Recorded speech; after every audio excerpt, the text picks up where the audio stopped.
All right, you are listening to Alternating Sloth Podcast Episode 5. This is going to be a short one done in a very interesting setup. So I am recording um, live from my closet at the moment. I've made a makeshift pop filter. This is a sieve and a sock, so you can tell me what you think, if it's too popply or if it just doesn't work. Yeah, let me know. But yeah, this is a homemade one. Hopefully it does the trick. So what have I been up to? So right now, I'm a little bit hungover. I went to a party last night. I got invited. A friend of mine. He's leaving on I think the 9th of this month. He's leaving pretty soon. So he wanted to have a little going away party sort of thing.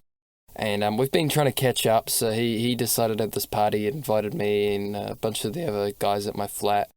So we all went. It was a fun night. I had a couple beers. I don't actually remember how much I drank, but I was feeling a bit dizzy afterwards, and I woke up pretty late this morning. And it was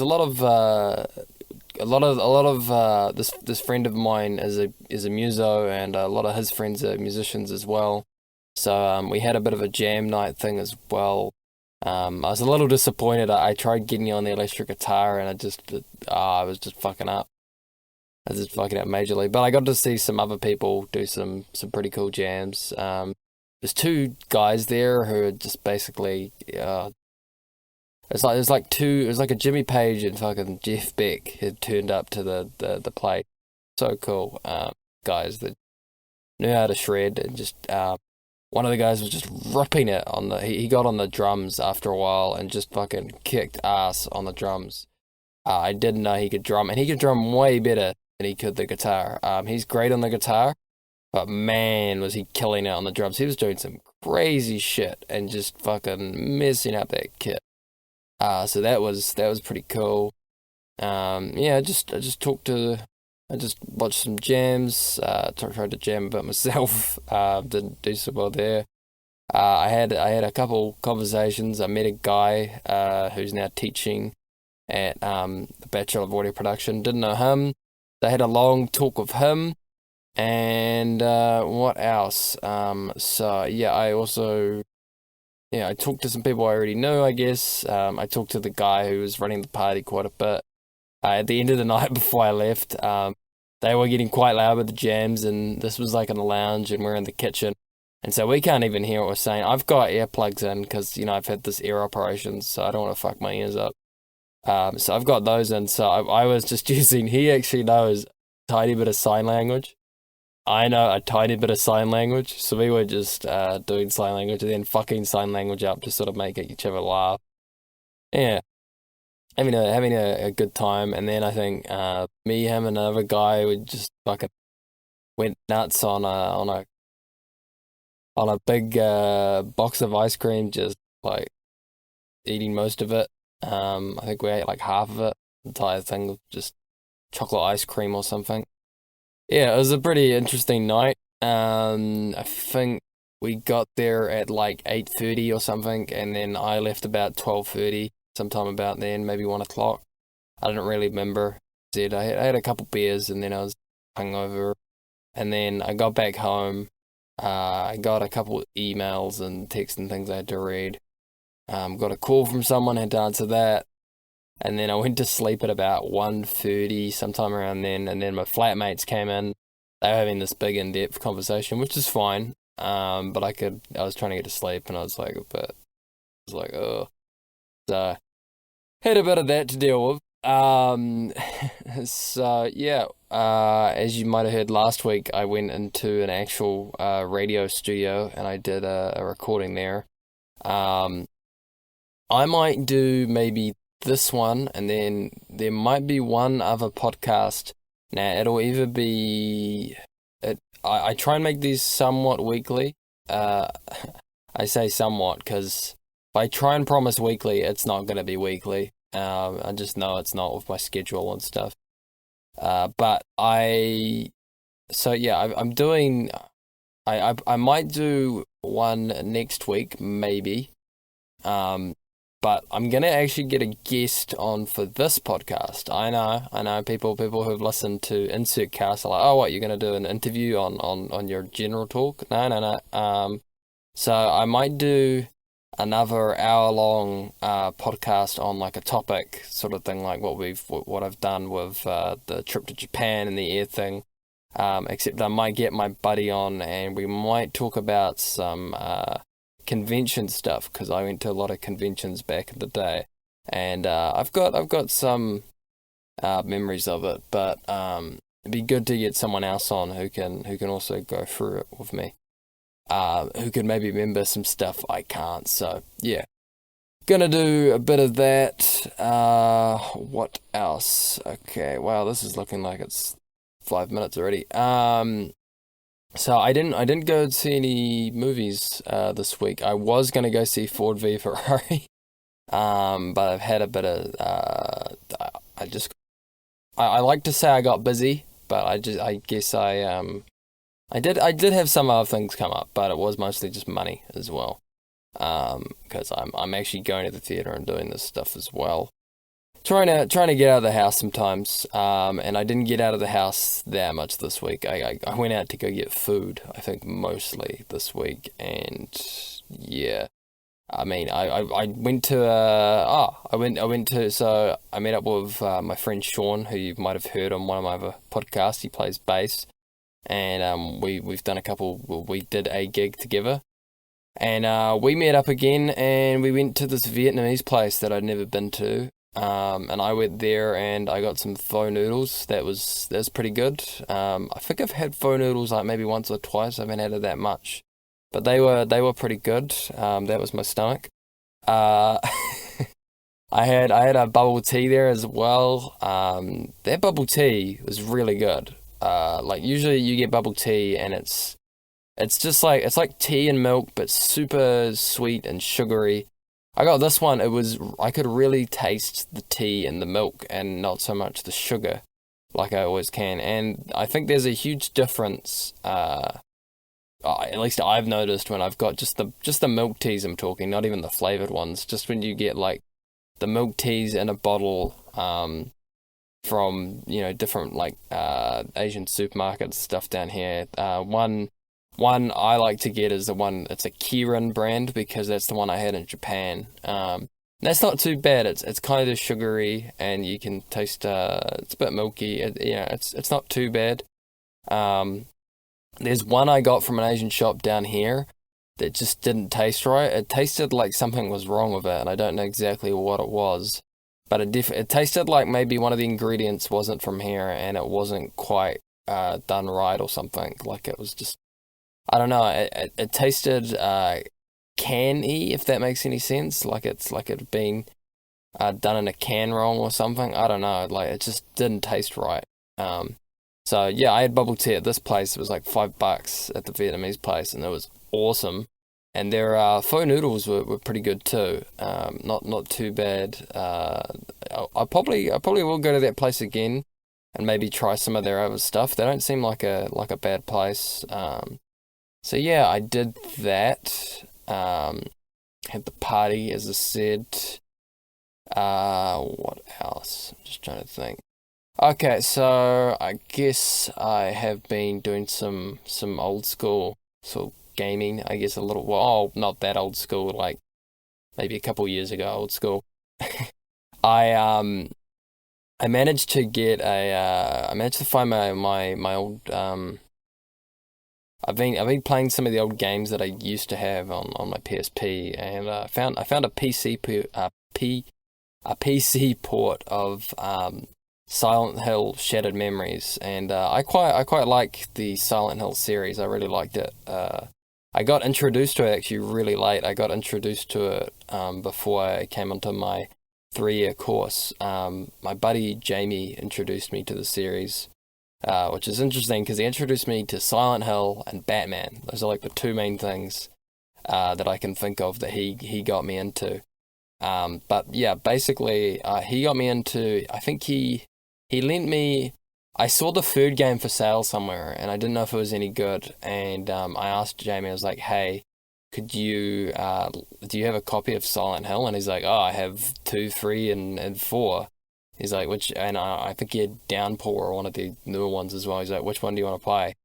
And I have a PS2, so I was like, well, I still have a PS2, because they said this was maybe before my course, so I think the PS4 was maybe just coming out, or the PS3 was like on its last legs. Um, but he lent me Silent Hill 3, and I played a bit through that, and then I didn't end up buying Silent Hill 3, my own copy, because when I went back to I think it was one of the video shops or something that was selling it, secondhand. Someone had bought it, but they had 2, so I bought 2, and then I played through 2, and then I got an emulator, and I played through 1, and then I had a PSP. A friend of mine gave me his PSP, and I got Silent Hill Shattered Memories on the PSP. And for me, I quite like the third game. I don't know, it has a lot of things. I guess I should explain for those who don't know what Silent Hill is. It's a survival horror series. And the first and the third game are kind of, they've got this theme of occult sort of horror, religious horror, that sort of thing, possession. The second game is like a psychological, it is a horror, but it's kind of almost a thriller, a little bit, like a psychological thriller. It's mostly delving into the mind of the character, and all the things around him are his own nightmares, sort of created by guilt and and his sadness, I guess. And it's quite a two's a not a I wouldn't say it's a fun game. It's a good game, but it's not a fun game to play sometimes, and it can be quite emotionally draining. I mean, I really love the sound design. In my first year of audio production, I did a presentation on it, because it was one of the reasons I got a little bit interested in audio production, was just hearing the sound design from Silent Hill 2. I think that's probably the best out of the series. I think 3 has some really good sound design some places, but there's some I was replaying, because I've played it on a PS2, and then I also have a PC port. And when I played it on PC, and again, I found there were a couple sounds that weren't scary, they were just really fucking annoying. So yeah, I think 3's not bad, but its sound design can be a little bit annoying sometimes, just irritating and not necessarily scary. But I think 3 scares me, well, 2 scares me more a little bit. It doesn't necessarily, it saddens me more now than when I first played it. Because when I went back and played it, I find it's affected me a bit more the more I play it. But 3 I really like, because it's similar to a lot of the horror movies that I quite liked. Well, some of them I liked growing up. I watched a couple of the Stephen King things, and like The Shining and stuff, and there's still some influences from things like Jacob's Ladder and things like that. And I liked a lot of those. I watched a lot of the Nightmare on Elm Street, a lot of the 80s sort of horror movies. I did watch some of those 90s horror movies, which can be sort of hit or miss. Usually I find the 90s, in terms of scary stuff, it's usually better when it goes into a thriller, because you usually get, like, the 90s, you have a lot of those sort of Scream rip-offs that were kind of like, not that great. But I would say a lot of the influences and a lot of the character types in 3 seem to really scare and frighten me a bit more, especially when I played it. I found it quite scary. I guess also as I'm getting older, even though I don't really have any interest in having kids, or like have a, I don't have any interest of having kids. So I never got really worried if a kid got killed in a movie or anything. But now as I get older, it's a lot more effective, I think.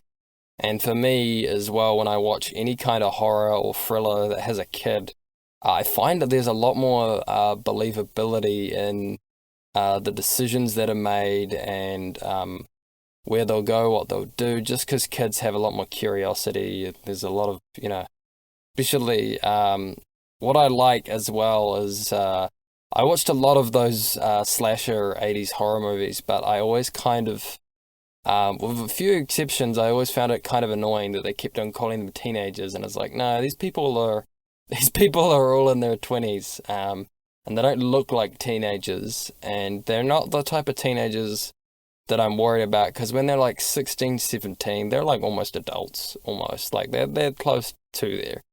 Um, you know, I mean, they are on the verge, people would say, oh, they're on the verge of becoming adults, but I think it's much scarier to have a horror movie or something like that when you have it like right at the start of the sort of puberty age, when you have it about maybe 13, 14, that's for me, I find quite scary, because there's a lot of themes, a lot of scary things about puberty and growing up sometimes, that I think filmmakers and people who make games and stuff can really touch on. And 17 and 18, yeah, you're 16, 18, you're going through dating and a lot of things like that, and you might still be going through that, but it's not new. It's not the start of it. I think that's a lot scarier to me. But two, yeah, I thought two was really good. Just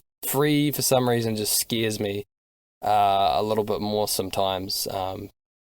But I've been playing Shattered Memories again, and Shattered Memories is I like what I've played one on a PS1 emulation, and I think if I had played one as a kid, I would probably rank it higher, but I would put it like as my fourth favorite in the series, because I think Shattered Memories, for me, really scared me a lot more than honestly, I'd say it's almost scarier than 3 for me, because I played it with headphones on in the dark, on my PSP, and I heard people say like the Wii port was the best one, but honestly, I don't think you can beat playing a game with headphones on in a dark room. I don't think you can beat that, and I've been playing it the PC port, and it lags a little bit, which is a bit not that scary. I mean, it's scary in the music sometimes, because the music's got kind of this old radio Twilight Zone sort of effect now, because it sounds a bit like it's got a bit of a distorted feel to it. But that game still scares me a little bit when I'm playing it, especially if I'm playing it at night with my headphones on, and all of a sudden the whole place starts to turn to ice, and these creepy creature things come out of nowhere and start attacking me. So yeah, I've been playing that and enjoying the shit out of that.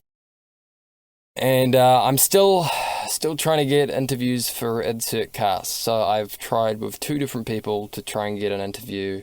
One of them was Abraham Amcos. I called and I texted and I've emailed. I've done everything. I took a break. Like, I gave them like a week, so they could have some time. So I'm not hassling them too much. And then still didn't hear anything from them. So I don't know if that one's gonna happen. If it does, cool. If it doesn't, okay. And I did email 2 other people, and done some calls, and maybe that'll work, maybe not. But I can't make any promises, and I think what I'm gonna have to promise my audience here, you guys, is probably, I'll probably have one more interview, but I can't promise exactly when it'll be. It might be before December. It might be after December. There will be a little bit of a December hiatus because of Christmas and all that sort of thing. Maybe even a little bit in late January, because my birthday's around then as well. So I might. Oh, actually, I might do 1 or 2 podcasts. I'll think about it. But there'll definitely be some podcasts after a bit of a December break and hiatus. Just getting the interviews sometimes, especially around Christmas, is gonna be a bit harder. But I have some people in mind maybe. I just have to look and knock on people's doors, do all that sort of thing. But hopefully I can get this hour-long alternating sloth podcast episode out for you guys soon. And I could do one last insert cast interview for the year, hopefully. That's what I'm hoping. Well, this is going to be another short one. This is alternating Sloth Cast episode 6. Catch you later.